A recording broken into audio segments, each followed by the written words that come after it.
28 তারিখ রাত্রে মৌনী অমাবস্যায় মহাকুম্ভে স্নানের উদ্দেশ্যে আমরা সড়কপথে রওনা হয়েছিলাম। সে ভিডিওটা আপনারা দেখেছেন। সেই সময়কার রাস্তার কি পরিস্থিতি সেটাও জেনেছেন। এবার আমরা 30 তারিখে স্নান করলাম, 29 তারিখে পারিনি, তার কারণ পুরো রাস্তাটাই আমরা জ্যামে ফেসেছিলাম।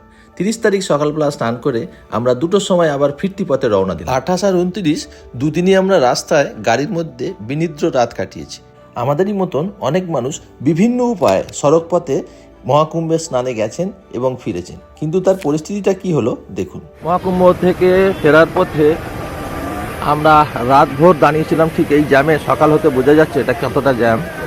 যাওয়ার সময় তো ঔরঙ্গাবাদের পর থেকে বা ঔরঙ্গাবাদের আশেপাশ থেকে শুরু হয়ে গেছিল জ্যাম,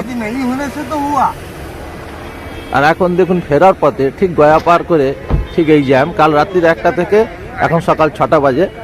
যারা পুণ্যার্থী গেছিল তারা জ্যামে ফেসেছিল, এবার যারা ফিরছে তারাও জ্যামে ফেসে আছে। সারা রাত্রি গাড়ির মধ্যে বসে জেগেছিলাম, এখন আমরা গাত্রোত্থান করেছি আর কি। কখন কলকাতার রাস্তা খুলবে তার কোনো গ্যারান্টি নেই, যেতে কোনো গ্যারান্টি নেই, আসতে কোনো গ্যারান্টি নেই। মহাকুম্ভ এইভাবেই চলবে। মহাকুম্ভের পথে জাতীয় সড়কের অবস্থা এই ছোট্ট ভিডিওর মাধ্যমে তুলে ধরার চেষ্টা করলাম। পরিস্থিতি কিন্তু এখনো একই রকম আছে বন্ধু। পুরো ভিডিওটা খুব শিগগিরই নিয়ে আসছি, আপনারা সজাগ থাকুন আর আমার চ্যানেলটি সাবস্ক্রাইব করে নিন। ধন্যবাদ।